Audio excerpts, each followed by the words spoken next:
Bonjour les amis, bonjour à tous. Alors bonjour les amis, vous savez qu'on est fin décembre, on est à quelques jours du premier de l'an, mais qu'est-ce qu'on peut encore faire au niveau des arbres fruitiers là?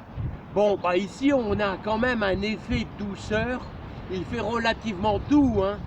On a des températures de 6 à 8 degrés la journée, c'est vraiment extrêmement doux, hein. C'est impeccable pour implanter, pour ceux qui sont un peu en retard, des pieds de framboisier. Voilà, que vous pouvez mettre ici comme ici on a fait début décembre là. Voilà, en écartant nos pieds de framboisier de allez 50 cm entre chaque pied, ce qui est très bien. Et bon, il y en a qui peuvent encore repiquer quelques stolons, les stolons de fraises également là, hein. Si vous en avez, si vous avez des pieds de fraisier en surplus, par des temps de douceur comme ça, on peut le faire même si on est un petit peu en retard. Alors les amis, on va parler, parce qu'il faut faire des préparatifs pour nos futures greffes, multiplier nos arbres fruitiers. Vous savez qu'ici, il y a plus de 57 arbres fruitiers, il y a des pruniers, des poiriers, des cerisiers, et j'en ai multiplié, il y en a plus d'une dizaine que j'ai fait moi-même. Alors, je vais vous apprendre au mois de mars à greffer, greffe enfant, greffe par incrustation. On va essayer une nouveauté que réalise mon cousin, là, qui fait des belles greffes par incrustation. Alors, je vais essayer cette méthode-là. Alors, les amis, rendez-vous dans le verger et je vais essayer de vous faire voir quelques petits trucs sympas qu'il faut prévoir, les amis. Ouais, qu'il faut essayer de prévoir ensemble. Alors les amis, petit rappel avant que j'oublie là les amis.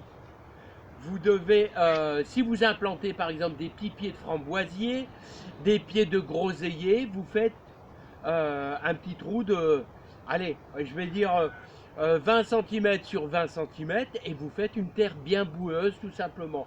Si vraiment votre terre n'est pas riche, vous pouvez mettre un petit peu de fumier du commerce, fumier de cheval, un petit sac que vous achetez, vous mélangez un peu avec votre terre. Si vraiment votre terre est un petit peu faiblarde. Alors ce que je voulais vous dire aussi, les amis, ce que vous pouvez faire aussi, si vous êtes amateur de châtaignes, eh bien vous pouvez mettre quelques châtaignes récoltées là, dans la forêt, tout simplement, à germer, tout simplement en les mettant dans un pot. Voilà, et vous les écrasez comme ça à 3/4. Vous voyez? Vous les écrasez comme ça à 3/4. Et puis vous les recouvrez légèrement de terre. Vraiment, hein. Et vous faites comme dans la nature, comme si qu'elle tomberait au sol. Et vous mettez ça au nord dans votre jardin, dans un pot comme ça, voilà. Et plutôt pas en plein soleil, plutôt au nord, hein, derrière un cabanon. Pourquoi? Parce que là, vous aurez toujours un petit peu d'humidité. Et donc, pour faire un petit peu de petits arbres, c'est impeccable. Ils auront toujours de l'humidité, tandis que si vous... Alors, et l'idéal, c'est que vous enterrez votre pot, vous voyez, ici jusqu'à la collerette là, pour que votre peau garde bien l'humidité, hein. Ensuite, ce que je voulais vous dire aussi également, vous devez vous munir, si vous voulez apprendre à greffer, vous devez vous munir d'un petit peu de sable de rivière, d'une bouteille d'eau que vous allez couper à 3/4, tout simplement. Vous allez remplir à 3/4 de sable comme ça, car on en aura besoin pour incorporer, pour garder nos greffons là, tout simplement, hein. Nos greffons, c'est-à-dire, ce sont les branches, vous voyez, ce sont les branches de cette année. Les branches de cette année, on choisira plutôt des grandes branches, on va mettre en repos végétatif. Il faut que le greffon soit en retard par rapport à l'arbre que l'on va greffer. Voilà, en repos végétatif. Et ces petits greffons, hein, seront maintenus, les amis, les petits greffons seront maintenus dans du sable comme ça à la verticale début janvier. La récolte des greffons se fait toujours début janvier. Voilà les amis. Donc ça c'est vraiment que le début, parce que la greffe qui aura lieu sera aux alentours du 15 mars, où on greffera certainement des pruniers et on greffera aussi des cerisiers. Alors j'en ai réalisé pas mal ici, il y en a peut-être une petite dizaine, des arbres qui ont presque 10-15 ans, je compte même plus les années, et qui ont été multipliés par pure passion, par pur plaisir. Voilà, donc n'hésitez pas les amis à mettre dans votre jardin, il y a encore temps, de mettre même début janvier des groseilliers, des cassissiers, des framboisiers, des arbres à petits fruits. Vous pouvez mettre un noisetier aussi également, en faisant toujours une terre bien, un beau pralinage. Il est toujours temps. Il est temps également aussi, il n'est pas encore non plus trop tard, d'implanter quelques arbres fruitiers. Voilà, les arbres fruitiers, très bons poiriers, doyenne de Comice, Conférence. Et comme je dis, au niveau des cerisiers, géant d'Eldolfingen, comme ici, c'est le géant d'Eldolfingen. C'est pas un des plus sucrés. Le plus sucré, je dirais que c'est le Napoléon. J'en ai 1, 2, 3. J'ai 3 Napoléons, je crois. Oui, je crois que j'ai 3 Napoléons. Et les 2 autres, là, moi, bah écoutez, je les ai greffés, mais je me rappelle plus quel greffon j'ai utilisé.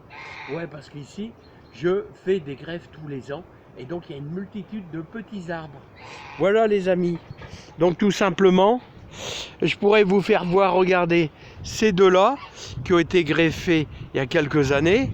Et vous avez également les deux là-bas qui ont été greffés également aussi. Vous avez plein d'arbres qui ont été greffés. Là, c'est notre greffe de l'année passée. Alors, que je vous fais voir, vous voyez? Alors, le petit greffon, il est là, qui a été prélevé sur l'arbre et qui nous a fait 2 belles branches. Bien sûr, vous obtenez des arbres fruitiers qui sont très petits, mais qui deviendront grands si vous êtes patient. Si vous êtes patient, regardez ça, ce sont des drageons, autrement dit des racines de ce prunier qui pourront nous servir. On essayera de faire de l'incrustation dans l'écorce, là, de l'incrustation. Et on pourra aussi également, je vais vous faire voir ce petit qui a du mal à pousser, il a vraiment du mal à pousser, mais petit, mais deviendra grand quand même. Voilà, c'est-à-dire il a été mangé par des chevreuils il y a quelques années. Alors c'est un petit prunier, et vous voyez, la greffe a été effectuée juste là. Et il a mis du temps, mais regardez, il a quand même fait de la branche cette année. On voit les branches de l'année, la différence de teinte. Regardez, il nous a fait une belle branche cette année-là.